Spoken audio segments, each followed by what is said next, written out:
Bonjour et bienvenue à cette vidéo où j'aimerais avec vous ouvrir la parole de Dieu et voir quelques 5 fois une expression Jésus lui-même.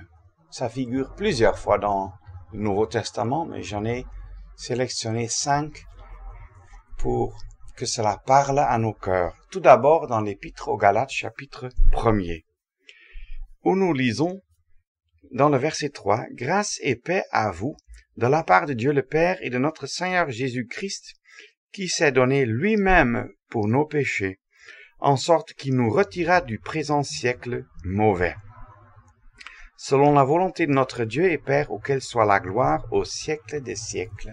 Amen. » Ce qui est intéressant, quand nous lisons la parole de Dieu, c'est de voir les instruments que Dieu utilise pour atteindre son but, pour transmettre son message ou pour opérer son œuvre. Nous y trouvons de multiples instruments, des personnes, des serviteurs, des prophètes, comme Hébreux 1 nous le dit que Dieu a au Père d'Israël parlé auparavant par les prophètes. Nous trouvons toute une série de prophètes dans l'Ancien Testament. Nous trouvons même d'autres instruments tels un âne par lequel Dieu parle à ce faux prophète Balaam. Nous trouvons les anges, serviteurs de Dieu,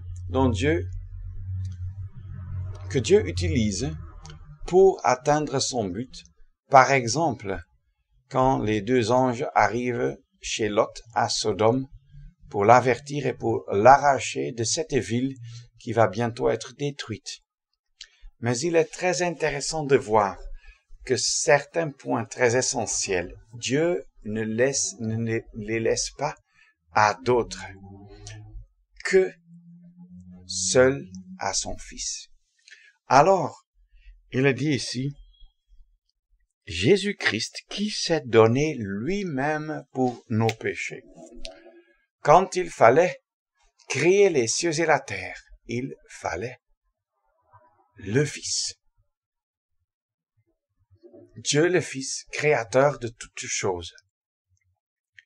Quand il fallait, maintenant après la chute, après la rébellion de l'homme contre Dieu, quand il fallait maintenant la réconciliation, quand il fallait satisfaire les besoins de Dieu et les besoins de l'homme perdu, il n'y avait qu'une seule personne capable de résoudre ce problème.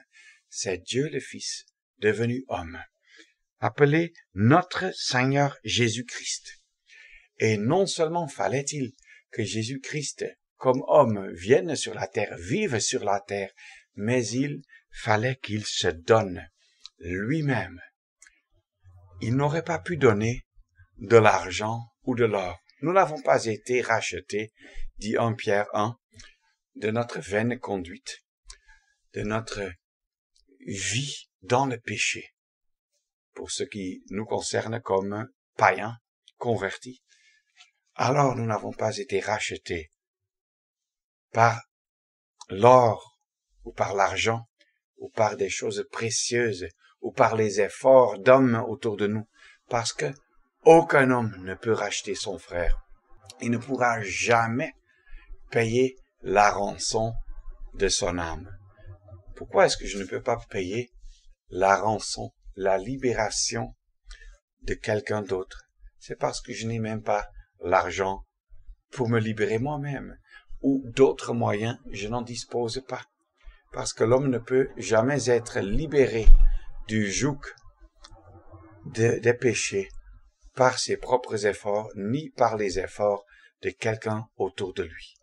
Et il faut quelqu'un de plus fort, de plus puissant, et surtout d'impeccable. Il fallait l'agneau de Dieu, dit 1 Pierre 1, verset 18, sans défaut et sans tache, l'homme Christ Jésus, lui-même, par amour pour vous et pour moi. Il est venu sur la terre pour se donner pour nos péchés. Parce que c'est mes péchés qui me séparait d'avec le Dieu très saint.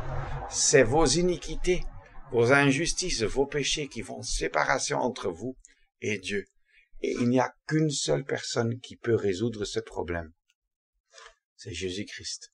Et nous qui sommes croyants, nous savons que nous pourrons dire avec certitude, avec conviction et avec joie, notre Seigneur Jésus-Christ qui s'est donné lui-même pour nos péchés, pour tous ces mauvais fruits, pour toute cette corruption que ma vie a manifestée, par mes actes, mes agissements, par les lieux où mes pieds m'ont amené, par ma bouche, ce que j'ai proféré de ma bouche avec des paroles, par ce que mes yeux ont vu, que mes oreilles ont entendu, avec plaisir tourné vers les choses du monde et du péché, par les motivations intérieures que personne ne voit, mais Dieu les voit. Et c'est ça qui m'avait séparé de Dieu. Et Christ a pris le jugement de Dieu pour mes péchés, sur lui. C'est ce que Galates en dit. Il l'a fait lui-même. Il s'est donné lui-même pour mes péchés. Quelle grâce! Mais il y avait un autre problème dans ma vie. C'est non seulement mes péchés, mais c'est moi-même. Mes péchés sont les fruits sortant d'un arbre mauvais. Cet arbre mauvais, c'est moi-même. C'est la chair qui est en moi, mon ego, qui n'a pu produire que du mal, de l'injustice devant Dieu. Et c'est pour cela que je suis tellement heureux que dans le chapitre 2 de cette même épître, Galates 2, verset 20, l'apôtre Paul par le Saint-Esprit dit ceci, « Je suis crucifié avec Christ, et je ne vis plus moi, mais Christ vit en moi.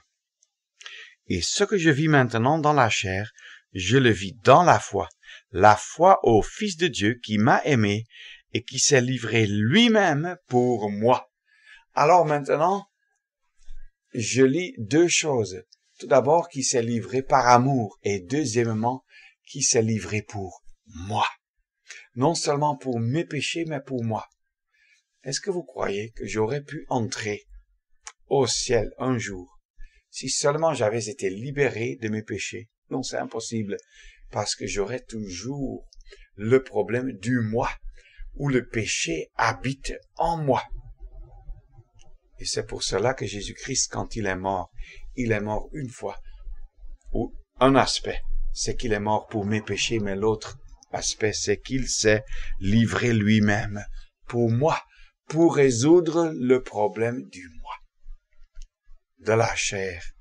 Je sais qu'en moi, c'est-à-dire dans ma chair, n'habite rien de bon, dit l'apôtre Paul en Romains 7. Je sais que je suis ici dans une application parce que ce verset de Galates 2 va au-delà de ce que je dis et souligne qu'il a eu un cœur plein d'amour pour moi, mais justement pas seulement pour résoudre le problème de mes péchés, mais pour résoudre tout mon problème.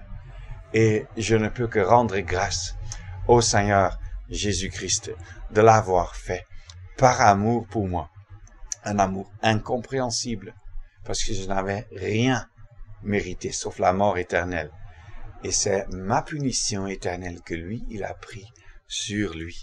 Ne pourrais-je pas être reconnaissant pour cela tous les jours de ma vie? Nous tournons maintenant vers l'Évangile selon Luc et le chapitre 24, où nous lisons encore deux fois même cette expression, lui-même. Nous lisons Luc 24 et le verset 13. Et voici, deux d'entre eux étaient ce même jour en chemin pour aller à un village dont le nom était Emmaüs, éloigné de Jérusalem de 60 stades.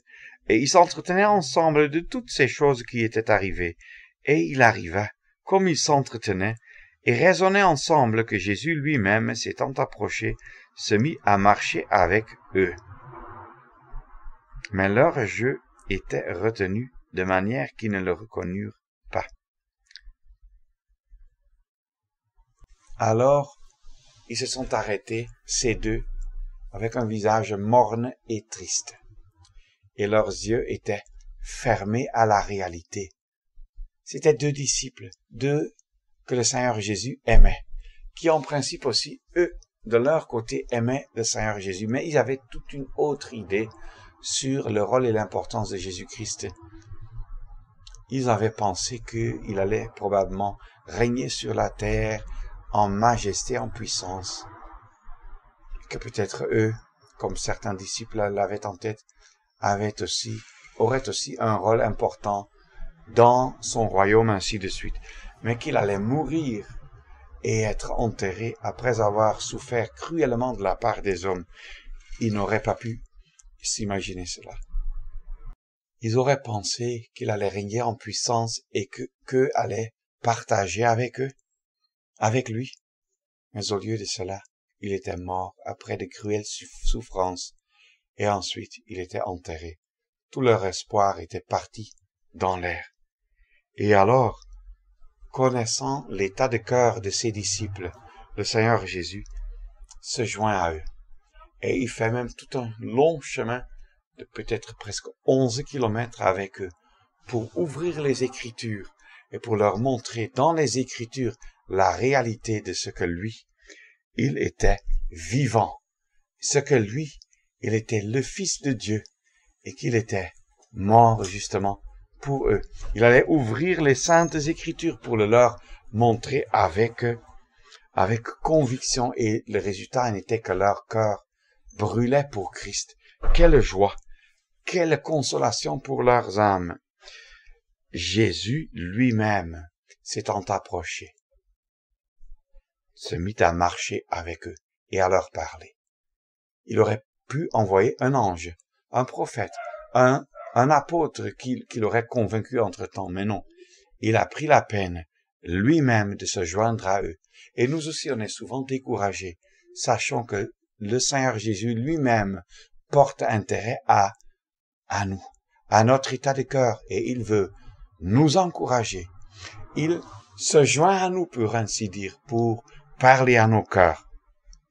Dans le verset 36, comme il disait ces choses, il se trouva lui-même là au milieu d'eux et leur dit « Paix vous soit ». Alors, il s'avère dans ces versets-ci que les apôtres, les disciples étant réunis à Jérusalem, dans le découragement et dans l'incompréhension parce que Jésus-Christ leur manquait. Alors, le Seigneur Jésus non seulement se joint à ces deux qui se sont égarés en s'éloignant de Jérusalem, mais le Seigneur Jésus lui-même maintenant arrive au milieu des siens qui sont rassemblés là à Jérusalem. Ce qui est sans doute, au moins en application, une illustration de notre rencontre autour du Seigneur Jésus, de notre rassemblement de nous-mêmes autour de Christ. Et ce que je prends comme leçon là, c'est que le Seigneur Jésus-Christ porte de l'intérêt, un intérêt sérieux à notre rassemblement de nous-mêmes, comme Hébreux 10 mentionne cela. Lui-même portant de l'intérêt à nous et à notre rassemblement, il se trouve là au milieu. Il n'envoie pas un serviteur, il n'envoie pas un ange, lui-même il vient. N'est-ce pas ce que nous trouvons clairement précisé en Matthieu 18, verset 20? Je suis là au milieu d'eux. Là où 2 ou 3 sont assemblés en mon nom, je suis là au milieu d'eux. Alors, comme il disait ces choses, il se trouva lui-même là au milieu d'eux et il leur dit, paix vous soit. Il y a des milliers de croyants qui se retrouvent actuellement autour du Seigneur Jésus-Christ dans la guerre, dans la persécution, dans l'opposition par l'islam par exemple, ou bien dans la famine et au milieu de catastrophes naturelles. Et leurs épreuves sont grandes. Et le Seigneur Jésus, quand on est réunis, vient, il est là, et il leur dit, paix vous soit. Il veut apaiser les cœurs, tourner les yeux vers lui-même et être véritablement le centre, le milieu des rachetés réunis en son nom. Même si vous êtes réunis alors que peut-être un cas de deuil vous est arrivé, un cas de maladie sérieuse qui vous fait souci, vous avez perdu votre emploi, vous avez été découragés dans la foi, peut-être même par des frères et sœurs en Christ, par leur comportement, je veux dire, alors sachez qu'il y a un seul qui ne change pas, qui porte de l'intérêt à vous personnellement et à nous collectivement, et qui veut nous dire quand on est réunis en assemblée, paix vous soit, pour que nos regards ne soient plus tournés vers les choses de la terre, l'emploi, la maladie, la guerre, la persécution, la famine, ainsi de suite, mais que nos regards soient réellement focalisés sur lui-même. Il dit, paix vous soit. Il y a encore un verset que j'aimerais lire brièvement dans la première épître aux Thessaloniciens, chapitre 4. Et le verset 13. Or, nous ne voulons pas, frères, que vous soyez dans l'ignorance à l'égard de ceux qui dorment, afin que vous ne soyez pas affligés comme les autres qui n'ont pas d'espérance. Car si nous croyons que Jésus mourut et qu'il est ressuscité, de même aussi avec lui, Dieu amènera ceux qui se sont endormis par Jésus.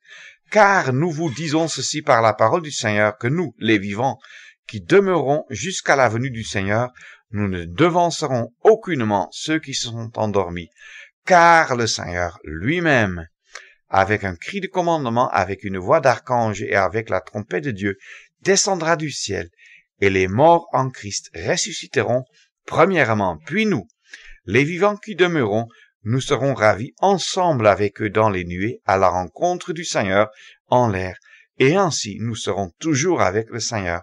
Consolez-vous donc l'un l'autre par ces paroles.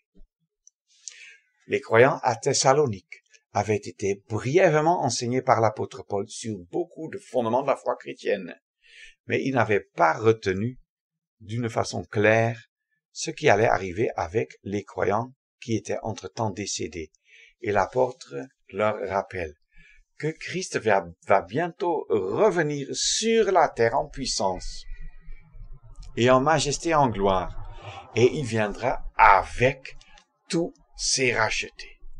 Et pour qu'il vienne du ciel avec tous ses rachetés, il faut nécessairement que d'abord tous les rachetés soient avec lui au ciel. Et maintenant, l'apôtre, par le Saint-Esprit, leur montre aux croyants à Thessalonique que pour que tous les croyants se trouvent avec Christ au ciel, il faut d'abord qu'ils viennent pour les enlever de cette terre. Deux compagnies, si je peux le dire ainsi. C'est tous les croyants. Il y a deux catégories, pas deux compagnies, deux catégories. La catégorie des croyants qui sont déjà décédés au moment où Christ viendra les enlever. Ceux-là ressusciteront. Et ceux qui vivront, c'est la deuxième catégorie, au moment de son retour, eux, ils seront transformés, changés, parce que leur corps d'abaissement ne peut pas supporter la gloire. Et ainsi, les croyants décédés et les croyants vivant en ce moment-là, ensemble, parce que les croyants décédés seront ressuscités, ensemble ils partiront à la rencontre du Seigneur dans les airs. Ils seront arrachés de ce monde, de cette terre, et enlevés dans la gloire. En ce moment-là, le Seigneur Jésus ne viendra pas sur la terre, il viendra à notre rencontre et nous irons à sa rencontre, comme le dit avec clarté ce passage. Et nous avons lu, car le Seigneur lui-même descendra du ciel. Nous serons ravis ensemble avec eux dans les nuées à la rencontre du Seigneur en l'air. Nous quitterons la terre, il quittera le ciel, en mi-chemin pour ainsi dire, on se rencontre et il nous introduira dans la gloire éternelle pour toute éternité. Alors, il a envoyé des serviteurs, des prophètes, des apôtres, des anges, à travers les siècles. Dieu déjà dans l'Ancien Testament l'a fait. Et encore, de nos jours, il envoie ses serviteurs. Mais pour ce fait-ci, que nous attendons impatiemment la venue du Seigneur Jésus, il viendra lui-même nous arracher à cette terre. Il nous ravira de ce scène de détresse, de malheur, et où le péché règne, pour nous introduire dans la félicité éternelle. Alors, quelle joie de savoir que le Seigneur Jésus, par ces quelques 5 versets, nous pouvons voir combien d'intérêt il porte à notre bonheur, à notre bien-être spirituel, maintenant et pour toujours. Sachons que si lui-même, il nous porte tellement à cœur et il porte à cœur notre bonheur, il ne va jamais nous laisser tomber. Il nous porte lui-même à travers la vie jusqu'à ce que lui-même vienne nous chercher, nous encourager, nous introduire dans la gloire. Quelle joie, quel bonheur, quelle perspective glorieuse. Que cela encourage tout un chacun qui est croyant à garder les yeux fixés sur le Seigneur Jésus jusqu'à ce que lui-même vienne nous chercher. J'espère que cela sera une consolation pour vos cœurs. Merci beaucoup.